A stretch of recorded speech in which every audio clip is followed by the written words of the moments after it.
Hello student, good morning to all of you. तो आज हम बात करेंगे लेक्चर नंबर 101 की। जैसा हमने पहले लास्ट लेक्चर में हमने देखा है, अक्रिय युग्म प्रभाव के बारे में हमने पढ़ा था, और आज वाले इस टॉपिक में हम देखने वाले हैं वो है ऑक्सी अम्ल। तो यहाँ पी ब्लॉक के जितने ऑक्सी अम्ल हैं उनकी हम बात करेंगे, उनका नेमिंग कैसे होता है उसके बारे में बात करेंगे। तो यहाँ जैसा हमने बोला कि यहाँ हमारा आज का टॉपिक है वो है ऑक्सी एसिड, या फिर हम इसको हिंदी में बोलेंगे ऑक्सी अम्ल।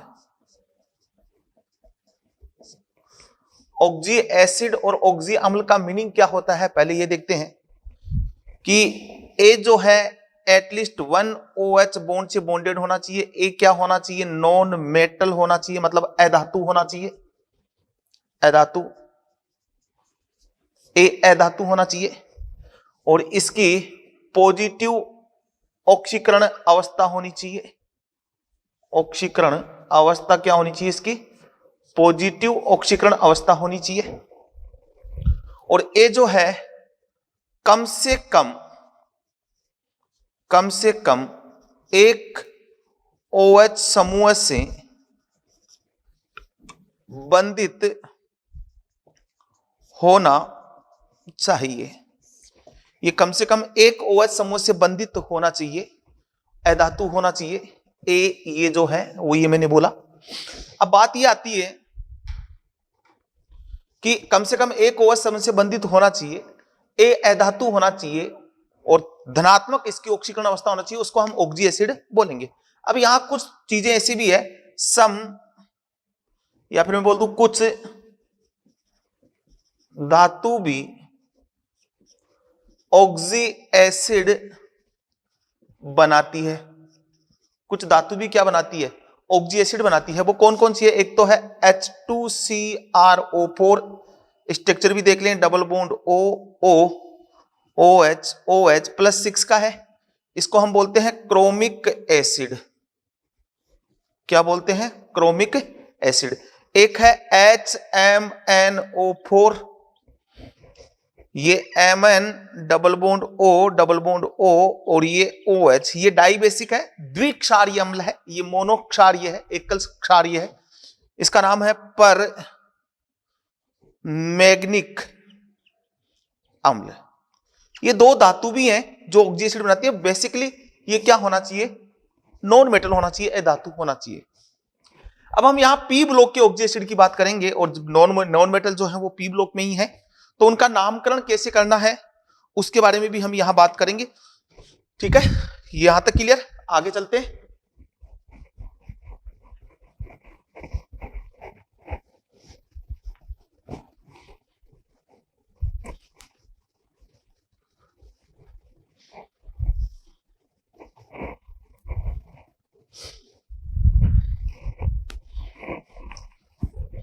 तो यहां बात करेंगे, आगे हम बात करें तो आगे आप ये देखें कि ऑक्सी अम्ल का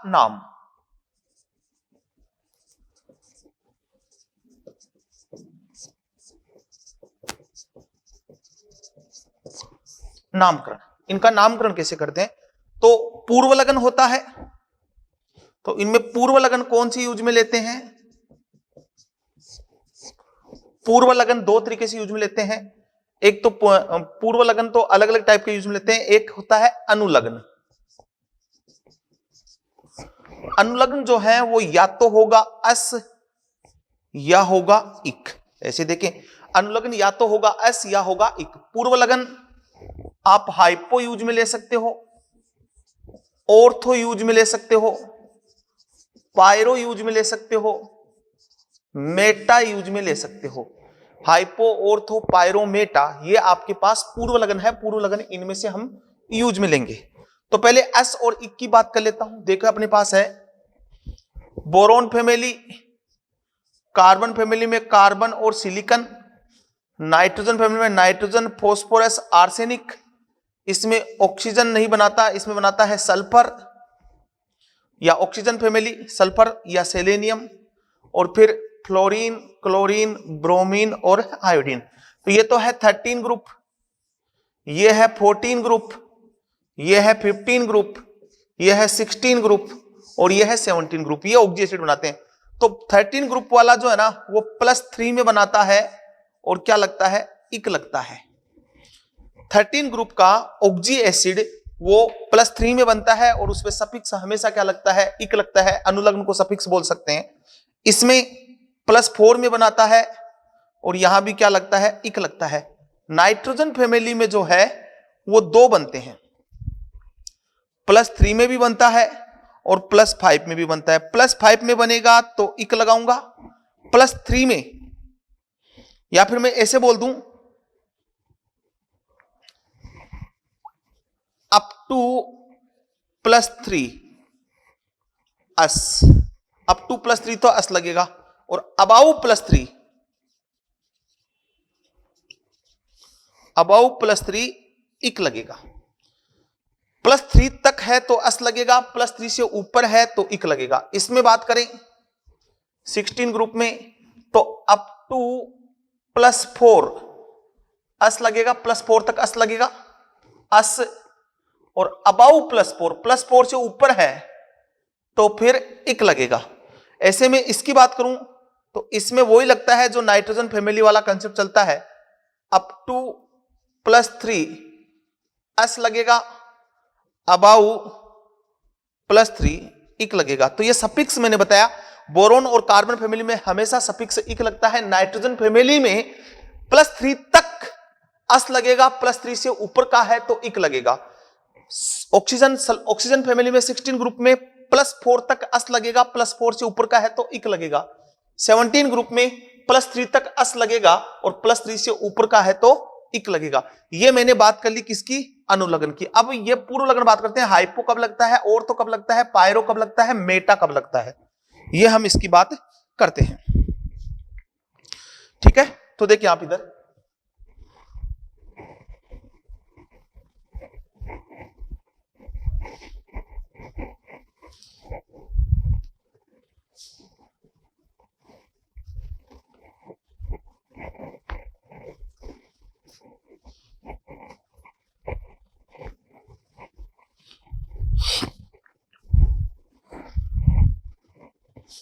करें बात। अब हम बात करेंगे पूर्व लगन की कि पूर्व लगन कब लगता है। तो यहां पूर्व लगन ऑर्थो, ऑर्थो कब लगेगा, कम से कम मतलब पेत्रक एसिड हो,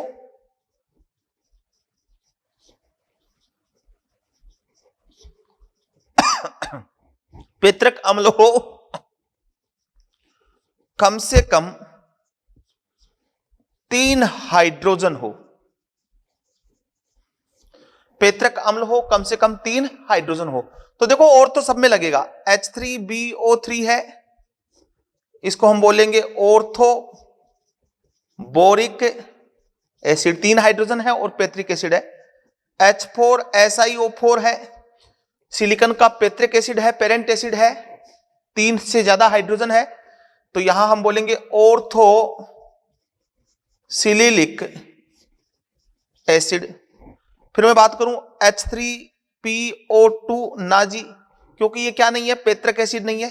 H3PO3 H3PO4 ये दोनों ही पेत्रक एसिड है, +3 का और ये +5 का, ये पेत्रक एसिड नहीं है, इस पे नहीं लगता है, तो इसका नाम हो जाएगा ऑर्थो, अब +3 का तो एस लगेगा, phosphorus acid, ortho phosphorus acid लग जाएगा, और यहां लग जाएगा ऑर्थो फोस्फोरिक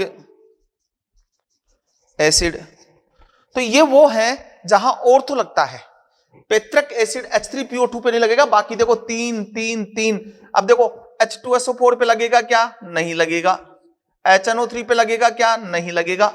ठीक है, HiO3 पे लगेगा क्या, नहीं लगेगा। H2CO3 पे लगेगा क्या, नहीं लगेगा, क्योंकि यहां 3 हाइड्रोजन ही नहीं है, 3 हाइड्रोजन ही नहीं है। आगे बात समझ में। तो ये ऑर्थो की बात हुई, ऑर्थो में पेत्रक अम्ल हो, कम से कम 3 हाइड्रोजन हो, इसमें नहीं लगेगा। H3PO2 में ये पेत्रक अम्ल नहीं है, +1 का है, +1 नाइट्रोजन फैमिली की नॉर्मल ऑक्सीकरण अवस्था नहीं है, नॉर्मल ऑक्सीकरण अवस्था +3 होती है। फिर मैंने बोला ऑर्थो अगर है ठीक है। ऑर्थो में से ऑर्थोइक है, ऑर्थोइक एसिड है, ऑर्थो होना चाहिए इक होना चाहिए, जैसे ऑर्थोइक ये है, ये है, ये है, इसमें से H2 बाहर करोगे अंतः अणुक, मतलब उसी में से निकालना है, तब आपके पास बन जाएगा मेटाइक। ऑर्थोइक में से H2 बाहर निकालोगे अंतः अणुक, तो उसका बन जाएगा मेटाइक, तो उसका मेटाइक एसिड बन जाएगा। ध्यान रखना, ऑर्थोइक का ही मेटाइक बन सकता है, ऑर्थोइक जिसका है उसका ही मेटाइक एसिड बन सकता है, ठीक है।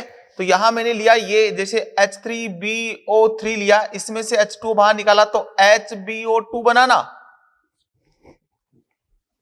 तो ये मेटाइक एसिड हो गया, मतलब मेटाबोरिक एसिड। ऐसे ही H3PO4, इसमें से H2 बाहर निकालूंगा तो क्या बन जाएगा HPO3N, ये भी N, यहां N लिया, तो ये मेटाफॉस्फोरिक एसिड हो गया। ऐसे अगर मैं बात करूं H4SiO4 और ये H2O, तो ये H2SiO3N, ये मेटासिलिलिक एसिड हो गया। तो जिसका ऑर्थो है उसी का मेटा बनेगा, पर ऑर्थोइक इसका मेटा नहीं बनेगा क्योंकि ये ऑर्थो एस है। तो मेटा कब लगाते हैं ये बता दिया। उसके बाद पायरो, पायरो कब बनता है, ऑर्थोइक एसिड या फिर ऑर्थो एस एसिड, इनमें से H2 बाहर निकाल दो, पर ये अंतर अणुक निकालना है, मतलब 2 मोल इसके लो 2 मोल इसको लो, फिर दोनों को मिला के H2 बाहर निकाला तो बनेगा पायरो से बन जाएगा पायरोइक और एस से बन जाएगा पायरो एस। ये पायरो का कंसेप्ट हो गया। उसके बाद मैंने बोला हाइपो कब लगेगा, हाइपो कब लगेगा, तो हाइपो कब लगता है, एस की निम्नतम ऑक्सीडेशन स्टेट और इक की निम्नतम ऑक्सीडेशन स्टेट। एस की निम्नतम है तो हाइपो एस हो जाएगा और यहां हो जाएगा हाइपो इक हो जाएगा। अब इन कंसेप्ट को हम लगाते हैं कि कहां कैसे बनते हैं और हम इनकी बात कंटिन्यू करते हैं। मैं नाइट्रोजन फैमिली से स्टार्ट करूंगा, बोरोन और कार्बन का हम ग्रुप के साथ स्टडी करेंगे, तो नाइट्रोजन फैमिली के साथ स्टार्ट करता हूं।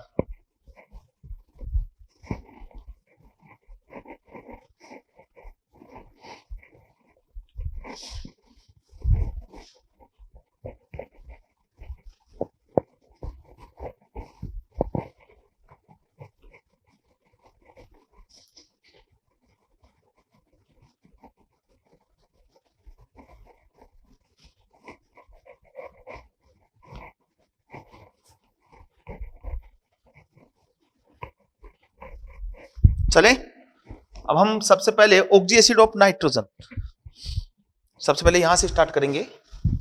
ऑक्सी एसिड ऑफ नाइट्रोजन,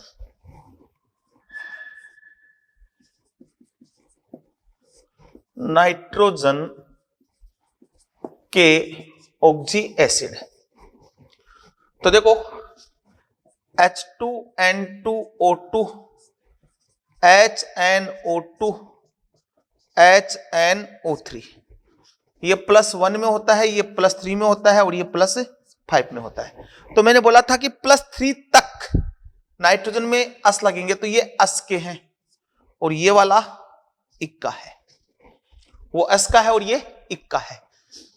तो अस का +1 निम्नतम हो गया क्या, अस का +1 निम्नतम हो गया और अस का अगर अस का निम्नतम है तो हाइपो लगेगा, तो इसका नाम है हाइपो नाइट्रस एसिड। ये +3 है तो अस लगेगा नाइट्रस एसिड और ये +5 इक का है और तो लगेगा नहीं, तो यहां नाइट्रिक एसिड। ये 3 एसिड है। H2N2O की स्ट्रक्चर ये हो गई, ये ज्यामितीय समझौता दिखा सकता है, टोटोमेरिज्म भी दिखा सकता है, डाई बेसिक है। नाइट्रस एसिड ये हो गया, ठीक है, और नाइट्रिक एसिड ये हो गया। ये तीनों की हो गई। तो ये मोनोबेसिक, ये भी मोनोबेसिक, एक OH है, एक OH है, यहां 2 OH है, तो ये डाइबेसिक। ये नाइट्रोजन के ऑक्सी एसिड, केवल इतना ही इंफॉर्मेशन आपको ध्यान रखना है अकॉर्डिंग टू एनसीईआरटी। ये नाइट्रोजन के ऑक्सी एसिड है। उसके बाद हम बात करते हैं फोस्फोरस के ऑक्सी एसिड।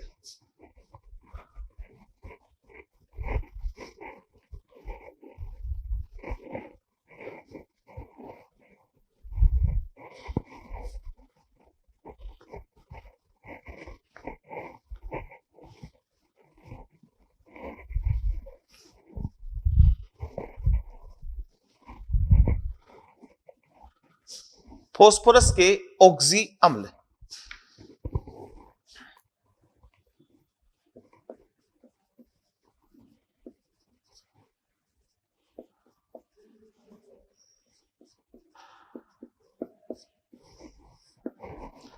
फोस्फोरस के ऑक्सी अम्ल की हम बात करें तो बेसिकली फोस्फोरस के 3 ऑक्सी एमएल सबसे इंपॉर्टेंट है। 3, उन तीनों की बात करके हम स्टार्ट करते हैं। 3 कौन सा है? एक तो ये H3PO2, H3PO3 और H3PO4, ये 3 मेन है। ये +1 का है, ये +3 का है, ये +5 का है। तो ये तो कौन सी सीरीज हो गई? अस। और ये कौन सी सीरीज हो गई? इक। क्योंकि मैंने बोला है कि +3 तक अस लगाना है, उसके बाद इक लगाना है। तो ये अस का लोअर +1 हो गया क्या? तो इसकी स्ट्रक्चर तो ये हो जाएगी POOH और ये H। तो मोनोबेसिक हो गया, एकल क्षारीय, एक OH आया है।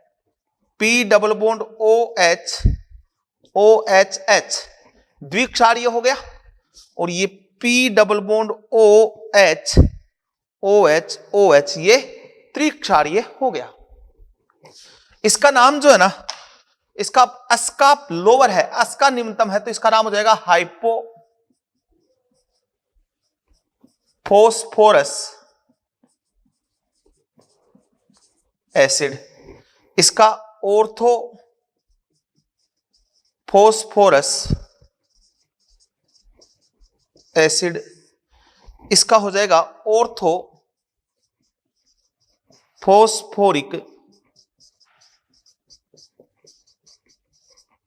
एसिड। ऑर्थोफॉस्फोरिक, ऑर्थोफॉस्फोरस, हाइपो लगा दिया उस पे। एक इसका एक अदर नेम और है जो कि पूछा जाता है एग्जाम में, वो नाम भी आपको पता होना चाहिए। इसका नाम है फोस्फेनिक अम्ल।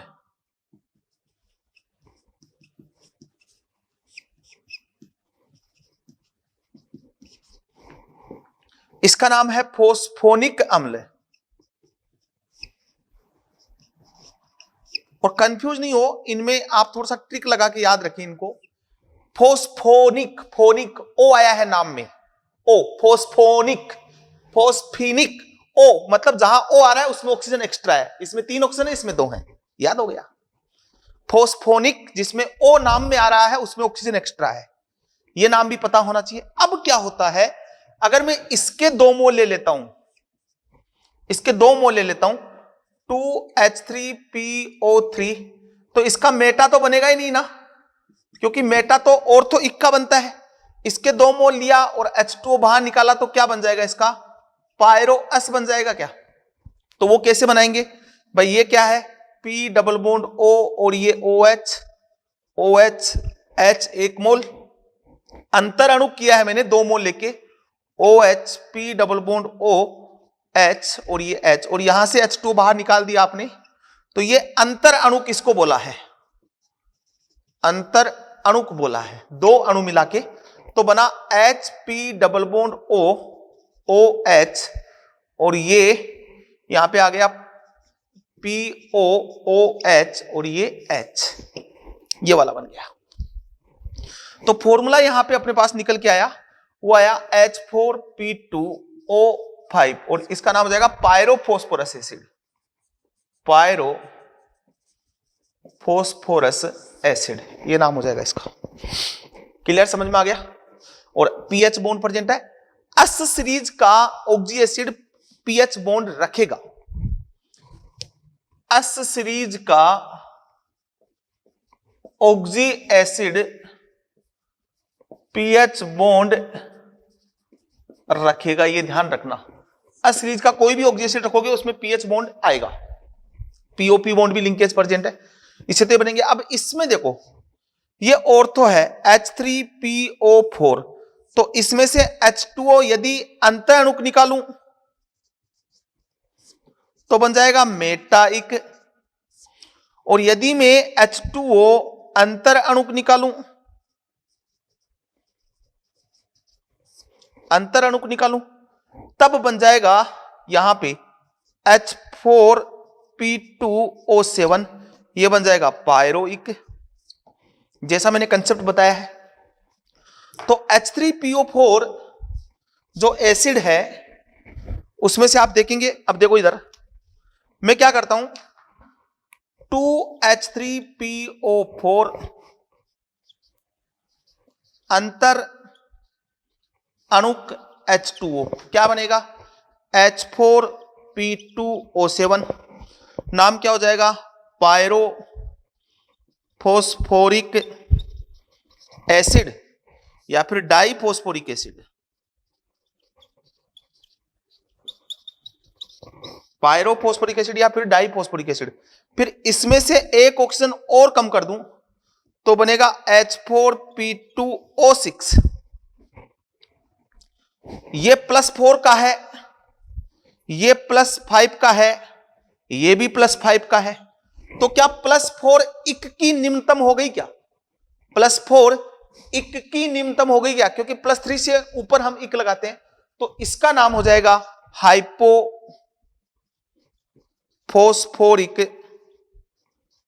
एसिड। इसका नाम क्या हो जाएगा, हाइपोफोस्फोरिक एसिड इसका नाम हो जाएगा। और देखो अभी इनकी स्ट्रक्चर भी बना सकते हैं, तो इसकी तो बाद में बात करूंगा मैं, इसको मैंने छोड़ दिया है, इसकी बाद में बात करेंगे, आगे देखेंगे।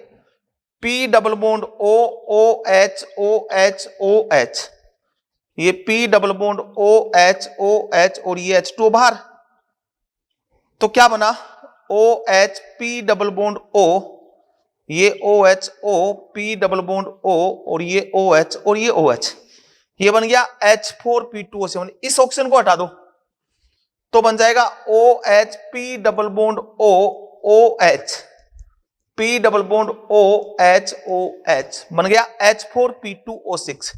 केवल यह ऑक्सी एसिड, केवल ये ऑक्सी एसिड फोस्फोरस बंद रखता है, केवल ये ऑक्सी एसिड है जो फोस्फोरस बंद रखता है।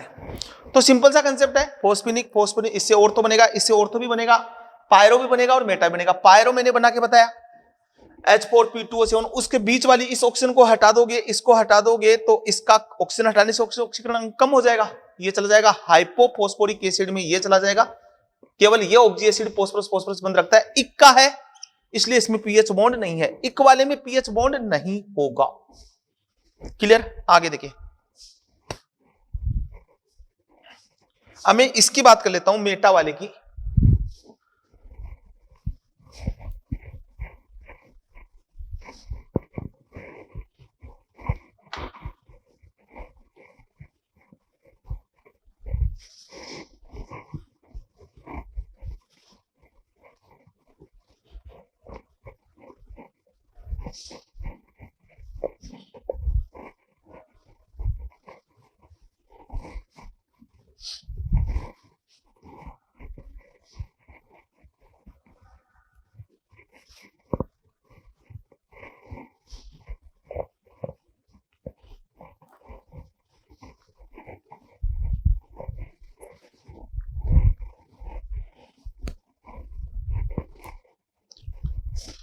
ठीक है, अब देखो इधर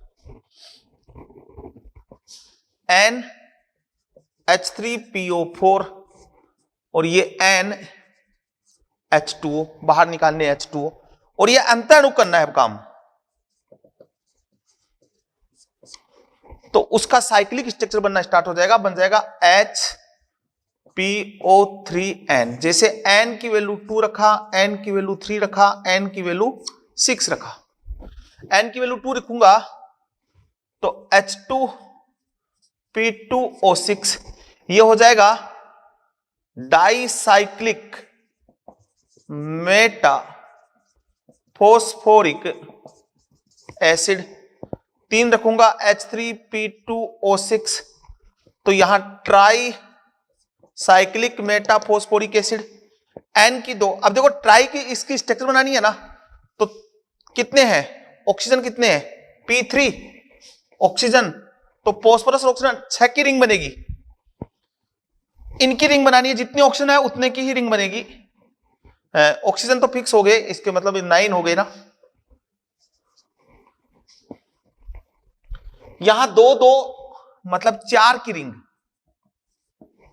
यहां 6 की रिंग, तो 6 की रिंग बनाऊं ना, और phosphorus oxygen phosphorus oxygen phosphorus oxygen double bond O OH double bond O OH double bond O और ये OH, ये हो गया ट्राइसाइक्लिक मेटाफॉस्फोरिक एसिड। 6 रखूंगा तो जितने H है उतने ही बेसिक है, OH 3 H है तो ट्राई बेसिक हो गया ही। 6 रखूं तो H6P6O18। अब मैं इसकी मान लो मैंने 6 NaOH के साथ रिएक्शन करवा दी तो H निकाल लेगा, क्या बन जाएगा Na6P6O18। इसका नाम हो जाएगा sodium cyclic hexa Meta phosphate. इसको हम बोलते हैं कैलगोन, जो कि वाटर सॉफ्टिंग में, जल के मर्दीकरण में काम में आता है। इसका नाम है कैलगोन, सोडियम साइक्लिक हेक्सा मेटाफॉस्फेट। डाइसाइक्लिक बोल सकते हो या साइक्लिक डाई मेटाफॉस्फोरिक एसिड बोल सकते हो। स्ट्रक्चर मैंने बना दिया। अब जैसे इसकी स्ट्रक्चर बनानी है तो 4 की रिंग बनेगी, तो 4 की रिंग बना दो ना यार।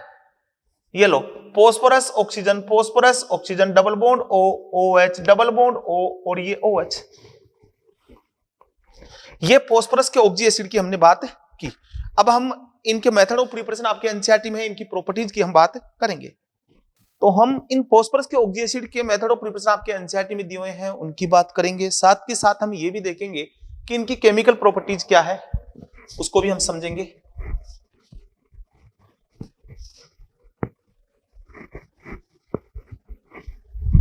तो और मेथड ऑफ प्रिपरेशन बहुत इजी है, आप इसमें थोड़ा सा भी ज्यादा स्ट्रेस ना लें। एक सिंपल सा कंसेप्ट से मैं आपको याद करवाऊंगा, याद हो जाएगा।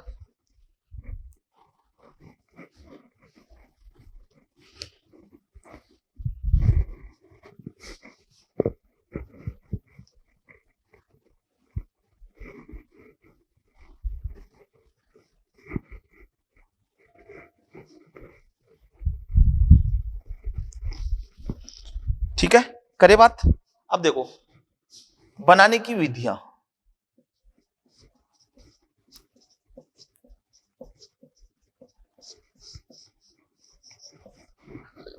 इनकी बनाने की विधियां बहुत सिंपल सी प्रोसेस से होती है।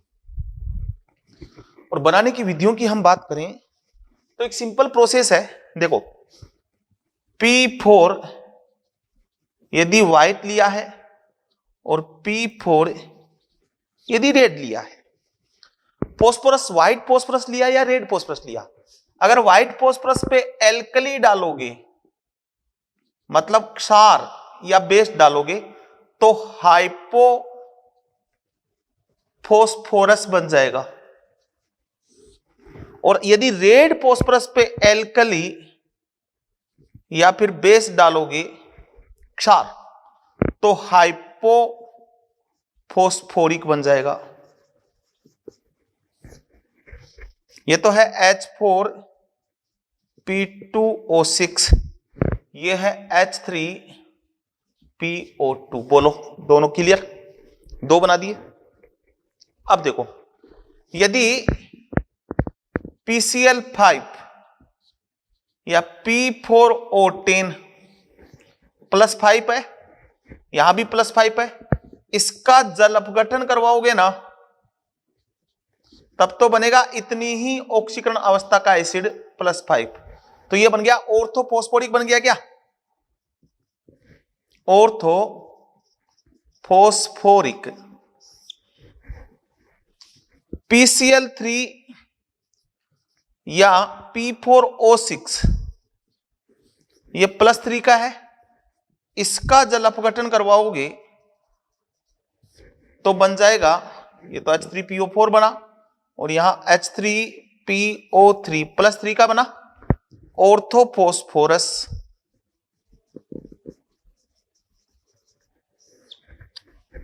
क्लियर? तो जल अपघटन जो जिस ऑक्सीकरण अवस्था का करवाया उसी का बन गया। तो 4 एसिड में बनाना बता चुका हूं। अगर आप H3PO4 को इसके 2 मोल ले लो और इसको हीट कर दो तो H2 बाहर हो जाएगा, बन जाएगा H4P2O7। तो ये बन गया आपके पास पायरो फॉस्फोरिक एसिड। और यदि PCl3 और H3PO3 इन दोनों को मिला के अगर हीट करोगे तो बनेगा आपके पास H4P2O5, ये पायरोफॉस्फोरस।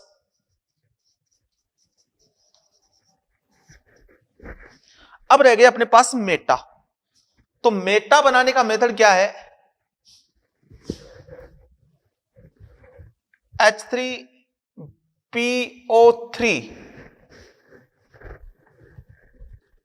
Br2 बंद नलिका, इसमें गर्म करोगे तो बनेगा HPO3N मेटा फॉस्फोरिक, क्योंकि Br2 पहले इसको ऑक्सीकरण करेगा,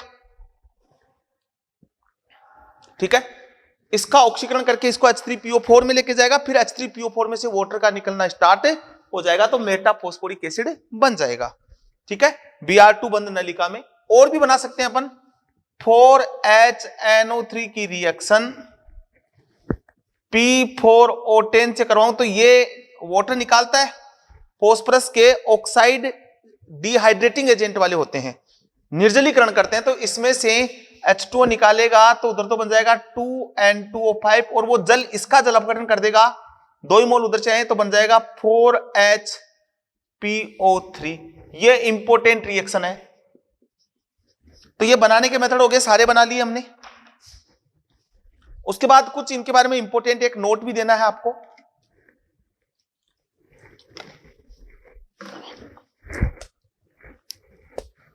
ये सारे मेथड ऑफ प्रिपरेशन आपको एनसीईआरटी में मिल जाएंगे, जहां टेबल इनकी दी हुई है।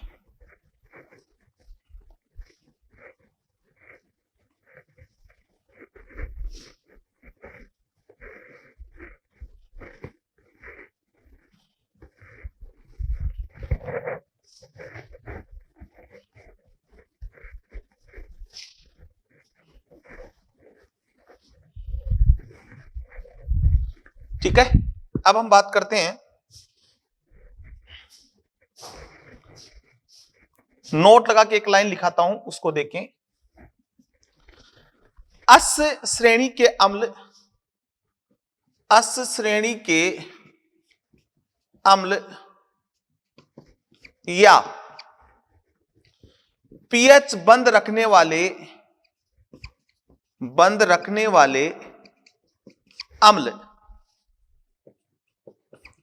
की अपचायिक प्रवृत्ति होती है।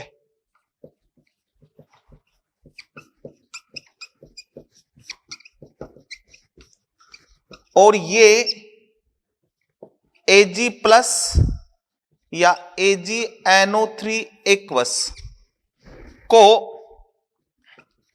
Ag में अपचयित कर देते हैं, वह पीएच बॉन्ड POH बंद में ऑक्सीकृत हो जाता है।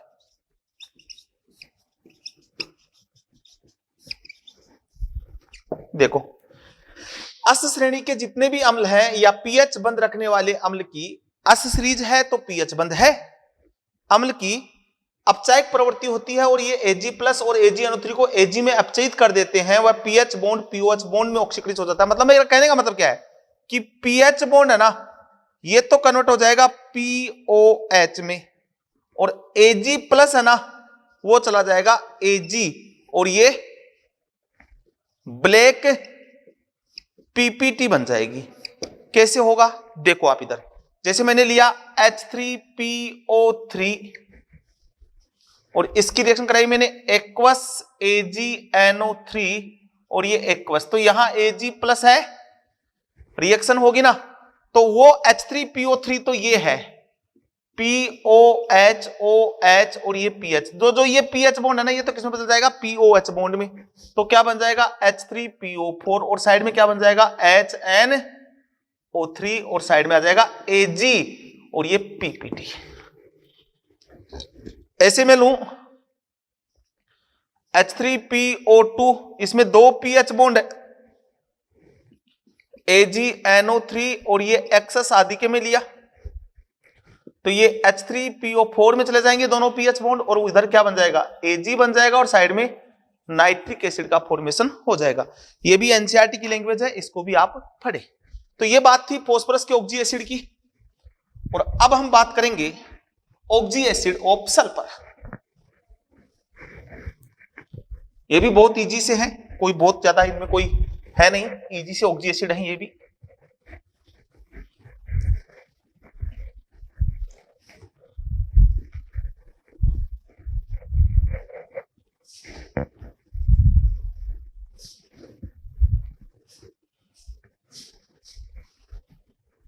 ठीक है, तो अब हम बात करते हैं सल्फर के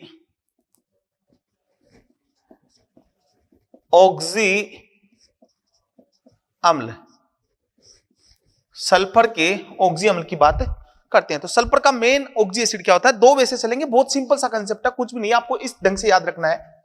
देखो इधर दो एसिड लेके चलेंगे, एक हम बात करेंगे H2SO3 प्लस 4 का है, तो इसका नाम हो जाएगा सल्फ्यूरस, सल्फ्यूरस एसिड। और एक चीज और लिख देता हूं, सल्फर के सभी ऑक्सी एसिड द्विक्षारीय होते हैं, ये डायरेक्ट आप लाइन ध्यान रखें, सल्फर के सभी ऑक्सी अम्ल द्विक्षारीय होते हैं, ये लाइन आप ऑलरेडी ध्यान रखें। तो ये सल्फर का ऑक्सी एसिड जो बेसिक एसिड है H2SO3 और तो लगेगा नहीं, S सीरीज का है, अप टू +4 S सीरीज हमें लगानी है। स्ट्रक्चर इसकी हो जाएगी S डबल बॉन्ड OH और OH। अब दो H2SO3, 2H2SO3 और इसमें से H2O बाहर निकालूं तो क्या बनने वाला है H2S2O5, इसका नाम क्या हो जाएगा पायरो सल्फ्यूरस एसिड। अब यहां आपको थोड़ा सा ध्यान रखना पड़ेगा, एक इधर मैं टेबल भी चला देता हूं साथ के साथ, ये भी आपके काम में आएगी।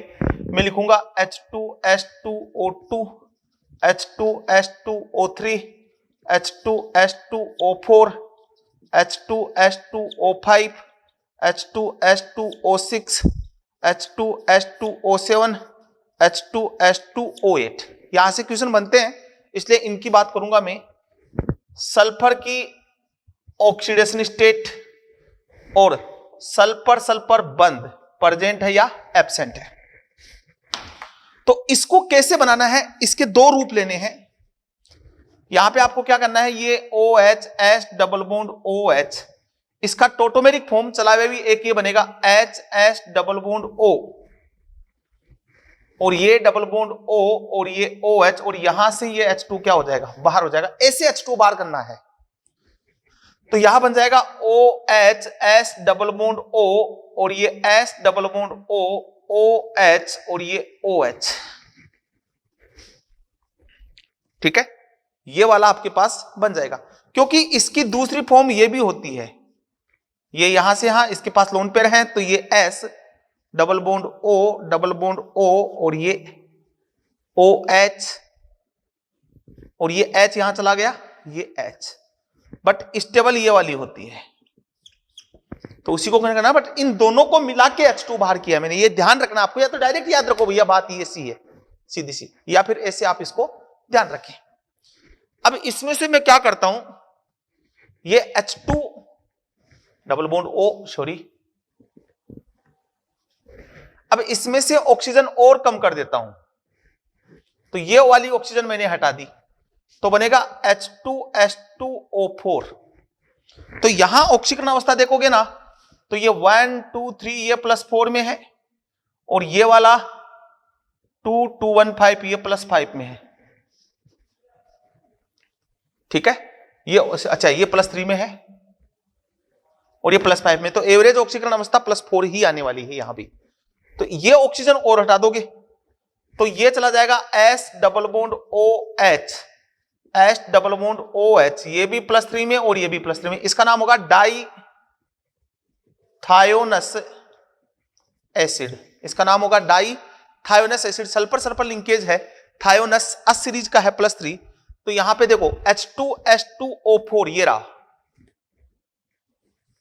सल्फर सल्फर की ऑक्सीकरण अवस्था सेम, दो सल्फर है, दोनों की ऑक्सीकरण अवस्था समान है, सल्फर सल्फर लिंकेज, तो यहां लिख दूंगा प्रेजेंट, उपस्थित है। H2H2O5 में समान है या डिफरेंट है, तो डिफरेंट ऑक्सीकरण अवस्था है, एक +3 में एक +5 में, सल्फर सल्फर लिंकेज प्रेजेंट है, तो यहां लिख दूंगा प्रेजेंट। ये तो अस सीरीज। अब मैं क्या करता हूं, इसमें से ऑक्सीजन को हटाता हूं और उसकी जगह सल्फर ऐड कर देता हूं। तो ऑक्सीजन को हटा के सल्फर लगाते हैं, तो थायो लगाते हैं हम पहले, तो यहां क्या बनेगा H2H2O2, इसका नाम होगा थायो सल्फ्यूरस एसिड, इसका नाम हो जाएगा थायो सल्फ्यूरस एसिड, और इसकी स्ट्रक्चर हो जाएगी S, उस ऑक्सीजन को हटा दो डबल बॉन्ड वाली को, इसको हटा दो इसको, और इसकी जगह सल्फर लगा दो, तो S डबल बॉन्ड O और ये OH और ये OH, यहां क्या लगाना है सल्फर। तो ये तो है +4 में और ये है -2 में, क्योंकि ऊपर वाली sp2 है, नीचे वाली sp3 है, संकरण में अंतर है, इसलिए इलेक्ट्रोनेगेटिविटी में, विद्युत ऋणता में भी क्या आएगा, अंतर आएगा। तो +4 और -2, तो H2H2O8 different, sulphur sulphur linkage क्या हुआ प्रेजेंट। अब दूसरा एसिड इसका बनता है, वो बनता है H2SO4 +6 का है, और ये एसिड होता है ये वाला,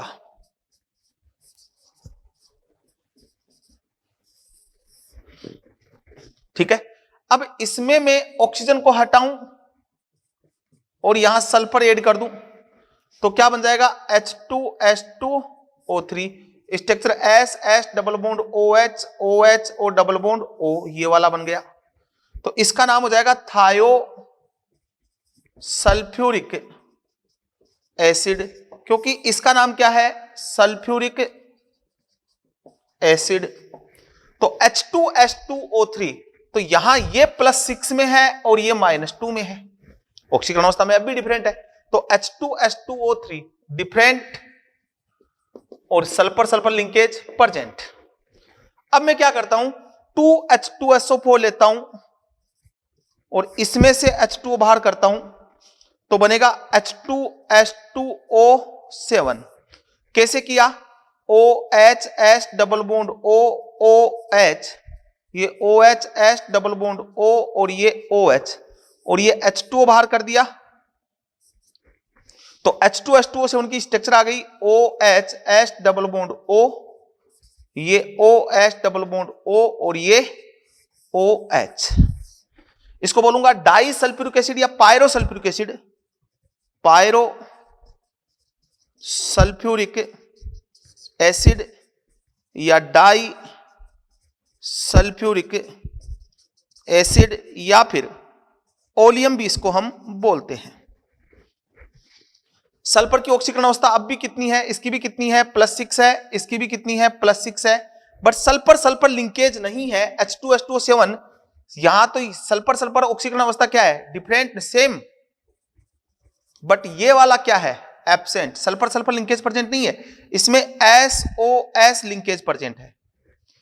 अब मैं जैसे ही इसका ऑक्सीजन हटाता हूं, इस ऑक्सीजन को हटा के यहां पे सल्फर लगाता हूं, तो मेरे पास फॉर्मूला बनता है OHS डबल बॉन्ड O और ये S और ये N, H double bond O और ये OH, इसको बोलते हैं पॉलीथायोनिक एसिड, पॉलीथायोनिक एसिड। अब देखना, अगर N की वैल्यू 0 रखता हूं तो ये तो गायब हो गया, क्या बना H2H2O6, सल्फर सल्फर लिंकेज कितने आए, सल्फर सल्फर लिंकेज वो आया 1, ठीक है।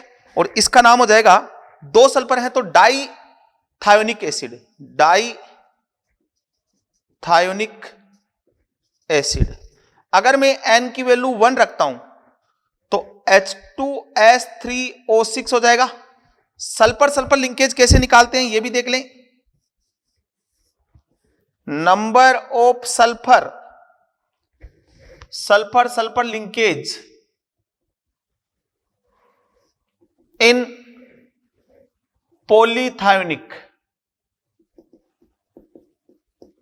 एसिड, इसमें सल्फर सल्फर लिंकेज कैसे, तो इसका मैं कंसेप्ट बता रहा हूं, यहां कैसे निकालते हैं। 2 तरीके हैं आपके पास, ठीक है। Number of sulphur -1, number of sulphur -1 ऐसे निकाल सकते हो, या फिर आप निकाल सकते हो N+1। देख लो, N की वैल्यू 0 थी, 1 ऐड करोगे तो 1 आएगा, सल्फर में से आप कर दोगे तो ये भी आ जाएगा, इसको आप लगा सकते हो। यहां लगाओगे तो sulphur sulphur linkage N+1, N की वैल्यू 1 तो 2, या सल्फर -1 तो 3 में से 1 गया तो 2, तो 3 हो गए, तो ट्राई थायोनिक एसिड। N की वैल्यू 2 लूंगा, H2S4O6 ये हो जाएगी 3, और टेट्रा थायोनिक एसिड। तो यहां H2H2O6 से N की वैल्यू ये वाला आया है। सल्फर सल्फर लिंकेज सेम ऑक्सीकरण अवस्था, ऑक्सीकरण अवस्था सब में सेम रहेगी, same sulphur sulphur linkage percent. तो एक ये सीरीज भी बन गई है, साथ में मैंने ऑक्सी एसिड भी बता दिया। सिंपल कंसेप्ट, वीडियो को 1 बार नहीं 2 बार देखिए और समझे कि मैंने कैसे किया है, आपको समझ में आ जाएगा। अब हम बात करते हैं सल्फर के कुछ और ऑक्सी एसिड की।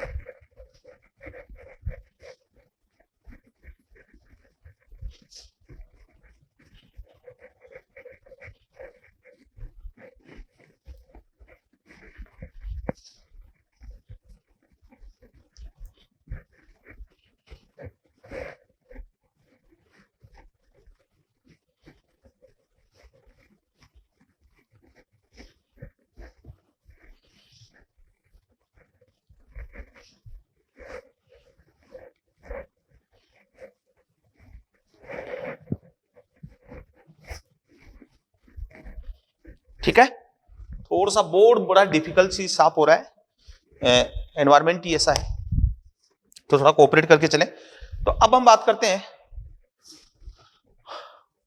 परोक्सी लिंकेज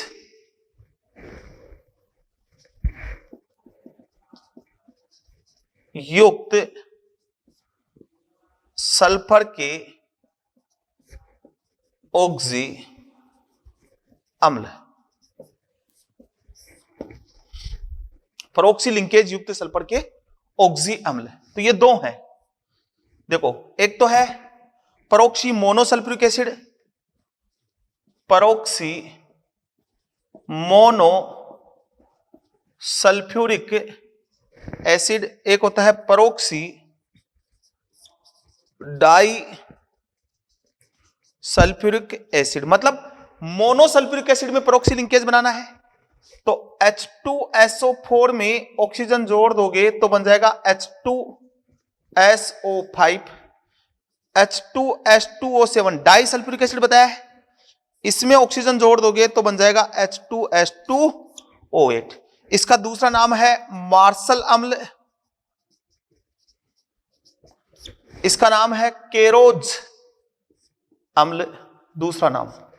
स्ट्रक्चर H2SO5 देखो, H double bond OH OH, ये मोनोसल्फ्यूरिक एसिड है, इसमें परोक्सी लिंकेज बना दो ऑक्सीजन, तो ये परोक्सी लिंकेज आ गया। ऐसे ही H2H2O7 OH double bond O, ये OH डबल बॉन्ड O और ये OH, ये डाई सल्फ्यूरिक एसिड है, यहां पर ऑक्सी लिंकेज बना दो, ये लो। तो H2H2O8 मैंने यहां टेबल में लास्ट में लिखा हुआ था, उसमें सल्फर सल्फर लिंकेज प्रेजेंट नहीं है, ऑक्सीकरण अवस्था सेम है, ऑक्सीजन ऑक्सीजन लिंकेज इनमें दोनों में प्रेजेंट है। ये बोथ है, दोनों में ऑक्सीजन ऑक्सीजन मतलब परोक्सी बंध उपस्थित है। ये सल्फर के ऑक्सी एसिड हो गए।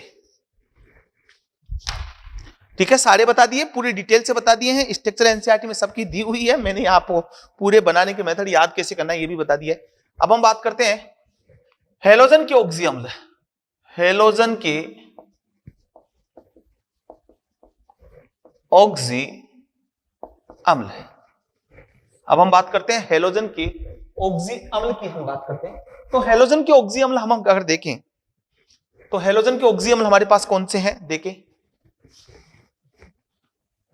F2Cl2 Br2 I2 +1 +3 +5 +7, ये तो कौन सी हो गई अस, और ये कौन सी हो गई इक, क्योंकि +3 तक अस बोला है और बाकी इक बोला है। तो फ्लोरीन तो केवल एक बनाता है HOF, जिसमें भी फ्लोरीन की ऑक्सीकरण अवस्था तो क्या होती है -1 होती है, ध्यान रखना, फ्लोरीन कभी भी प्लस ऑक्सीकरण अवस्था नहीं दिखाता है। बाकी ये HOCl भी बनाएगा, ये HOBr बनाएगा और ये HOI बनाएगा। ये ऑक्सी अम्ल हो गए इनके +1 में। तो +1 वाले ऑक्सी अम्ल को मैं क्या बोलूंगा, अस की निम्नतम है तो हाइपोहेलस एसिड, क्या बोल दूंगा हाइपोहेलस एसिड। स्ट्रक्चर क्या हो जाएगी, हैलोजन, ये OH, ये लोन पेयर, ये लोन पेयर और ये लोन पेयर। ठीक है, फिर इसके बाद बात करता हूं तो +3 में ये नहीं बनाता, +5 में नहीं बनाता, +7 में नहीं बनाता, ये बनाता है तीनों में HClO2, या फिर इसको ऐसे भी लिख सकता है OHClO, ऐसे भी लिख सकता है, ध्यान रखना HClO3 HClO4। तो HClO3 को ऐसे लिख सकता है OHClO2, इसको लिख सकता है OHClO3, ये ध्यान रखना एक ही बात है। HO +3 में ये नहीं बनाता, ये नहीं बनता, ये +5 में बनाता है HBrO3, ये भी बनाता है HiO3, ये बनाता है HiO3 और ये HBrO4 और HiO4। इसकी स्ट्रक्चर बोले तो इसकी हैलोजन डबल बॉन्ड O, ये OH, ये लोन पेयर, ये लोन पेयर। इसकी स्ट्रक्चर बोले हैलोजन डबल बॉन्ड O और ये OH, ये लोन पेयर। इसकी स्ट्रक्चर बोले हैलोजन डबल बॉन्ड O और ये OH। sp3 अब ये अस का है तो इसको बोलूंगा हेलस, इसको बोलूंगा हेलिक और इसको बोलूंगा पर हेलिक, ये इनके नाम हो गए। अब इसमें कुछ थोड़ा सा दे बताऊं, HOF HOCl HOBr HOI, इधर से इधर जाऊंगा तो अम्लीयता कम हो जाएगी, डिक्रीज। ठीक है, बट अगर ऐसे जाऊं HClO HClO2 HClO3 HClO4, तो ऑक्सीकरण अवस्था बढ़ रही है तो अम्लीयता क्या हो जाएगी, यहां बढ़ जाएगी। तो नीचे वाले में अम्लीयता बढ़ेगी और ऊपर वाले में अम्लीयता कम होगी, क्योंकि -I कम हो रहा है, ऑक्सीकरण अवस्था तो सेम है, यहां ऑक्सीकरण अवस्था बढ़ रही है तो एसिडिटी बढ़ जाएगी। और ध्यान रखना हैलोजन के ऑक्सी अम्ल सभी एकल क्षारीय है, सभी क्या है एकल क्षारीय है। और एक चीज और लाइन लिखा देता हूं, हैलोजन के ऑक्सी अम्ल, हैलोजन के ऑक्सी अम्ल लवण रूप में या जलीय विलयन में ही स्थायी होते हैं। ये ध्यान रखना, हेलोजन के ऑक्सीजन अम्ल या तो लवणीय रूप में जैसे HOCl का लवण क्या बनेगा O-Cl, तो जैसे NaOCl इसका लवणीय रूप हो गया, या फिर ये जलीय विलयन में ही स्थायी होते हैं, अदरवाइज ये स्थायी नहीं होते हैं।